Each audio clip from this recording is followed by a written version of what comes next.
अस्सलाम वालेकुम। अबरार रशीद आपकी खिदमत में हाजिर है और अगर अभी तक आपने मेरे चैनल को सब्सक्राइब नहीं किया तो इसे सब्सक्राइब कर लें। आज सऊदी अरब ने एक बहुत ही अहम ऐलान किया और ऐलान ये है कि सऊदी अरब ने वैट यानी वैल्यू एडेड टैक्स जो कि कंज्यूमर पर खरीदारों पर लगाया जाता है उसमें 3 गुना इजाफा कर दिया। यानी पहले ये टैक्स था 5%, अब इसको बढ़ाकर 15% कर दिया गया है। और ये बहुत बुरी खबर है सऊदी अरब में रहने वाले लोगों के लिए, चाहे वो सऊदी अरब के शहरी हों या गैर मुल्की तारकीन वतन। यानी इससे मुराद ये है कि अब सऊदी अरब में पहले जो चीज़ 105 रियाल में मिलती थी अब उसकी कीमत हो गई है 115 रियाल। लेकिन याद रहे इस वैल्यू एडेड टैक्स यानी 15% वैल्यू एडेड टैक्स का इतलाक 1 जुलाई से होगा। इससे पहले सऊदी अरब और मुत्तहिदा अरब अमारात ने 1 जनवरी 2018 से वैल्यू एडेड टैक्स जिसे वैट कहते हैं इसका इतलाक किया था दोनों ममालिक में, और बाद में 1 जनवरी 2019 को बहरीन ने भी ये टैक्स नाफिज कर दिया था। अब मैं थोड़ा सा इसकी बैकग्राउंड आपको बताऊंगा। इसकी बैकग्राउंड ये है कि पहले साल यूएई ने वैट से जो मुनाफा कमाया, जो आमदन हुई, वो थी 27 बिलियन दरहम, जबकि सऊदी अरब ने इससे 47 अरब रियाल कमाए सिर्फ इस टैक्स से।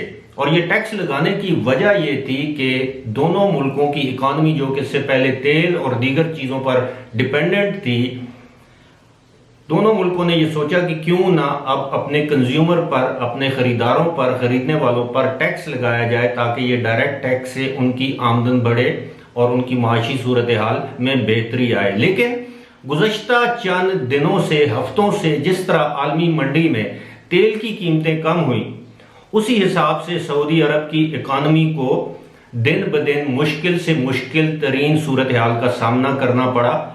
और अब ये फैसला किया गया कि वैट की जो शरह है उसमें अब 10% मजीद इजाफा कर दिया जाए, यानी 5 से 15% कर दिया। ये सऊदी अरब में रहने वाले तमाम लोगों के लिए बहुत बुरी खबर है।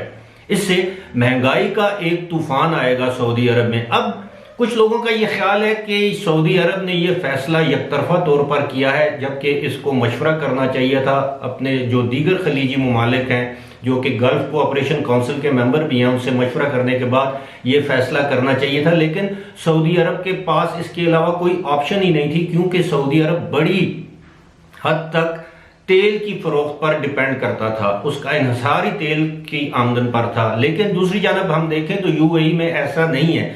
यूएई तकरीबन अपनी कुल आमदन का 5 से 7%, जब हो सकता है 10% तक तेल पर इन्हिसार करता हो। बाकी चीज़ें उसकी इन्वेस्टमेंट है, टूरिज्म है, जो कि इंडस्ट्री ऑलरेडी हम देख रहे हैं कि मुश्किलात का शिकार है।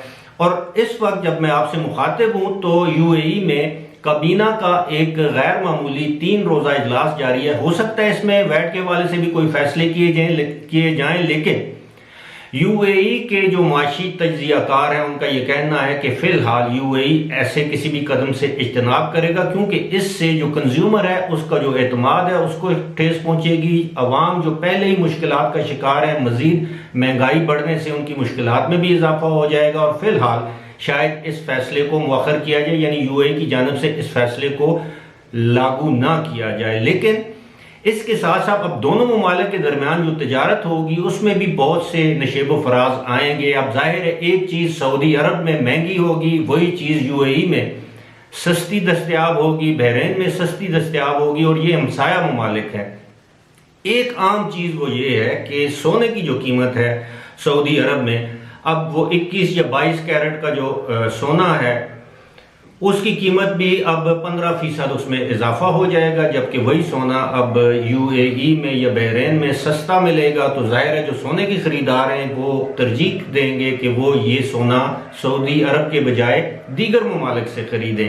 और ऐसा भी हो सकता है कि दीगर ममालिक से लोग सोना खरीद के सऊदी अरब में उसको फरोख्त करें। और ऐसा भी मुमकिन है कि अंडर इनवाइसिंग की जाए, यानी मिसाल के तौर पर अगर कोई दुकानदार 1000 दरहम का सोना बेचता है तो वो अपने गाहक को तहफ़्फ़ुज़ देने के लिए, अपनी आमदन को तहफ़्फ़ुज़ देने के लिए इस कागज़ों में उसका जिक्र 200 रियाल कर दे या 200 दरहम कर दे या जो भी $200 कर दे, तो ये बड़ी मुश्किल सूरत हाल है। फिलहाल ऐसे लगता है कि सऊदीया के इस फैसले से सऊदी अरब के अंदर पहले से जो मुश्किलात लोगों की हैं उनमें मजीद इजाफा होगा। साथ ही साथ मैं एक और जिक्र करता चलूं कि सऊदी अरब ने अपने शहरियों के लिए एक जो रियायत दे रखी थी, घरों के किराए या घरों को हासिल करने के लिए जो अलाउंस मिलता था उसमें भी काफी हद तक कमी करने का ऐलान किया गया है। मैंने गुज़श्ता 3-4 वीडियोस में जिक्र किया था कि सऊदी अरब के हालात दिन ब दिन खराब होते जा रहे हैं, वहाँ की माशी सूरत हाल बेहतर नहीं है और कुछ लोगों ने, मेरे देखने वालों ने मेरी इस बात से इत्तेफाक नहीं किया था। उम्मीद है कि कोरोना वायरस के बाद ये सूरत हाल बेहतर होगी, लेकिन हमने ये देखा है कि हुकूमतें जब कोई एक टैक्स एक दफ़ा आयद कर देती हैं तो दोबारा उस टैक्स को हटाना या उस टैक्स को ख़त्म करना उनके लिए मुमकिन नहीं होता। आप देखते हैं आने वाले दिनों में क्या सूरत हाल होती है, क्या सऊदी अरब अपने इस टैक्स को कम करेगा, क्या दीगर जो खलीजी रियासतें हैं जिनमें यूएई और बहरीन सर फहरिस्त हैं वो भी इस टैक्स को जो ऑलरेडी वहां पर 5% का टैक्स है उसको बढ़ाएंगी कि नहीं। इसका फैसला यूएई के अंदर जो 3 रोजा वफाकी काबीना की जो मीटिंग हो रही है, इजलास हो रहा है, उसके बाद कर दिया जाएगा। फिलहाल मुझे दीजिए इजाजत, खुदा हाफिज।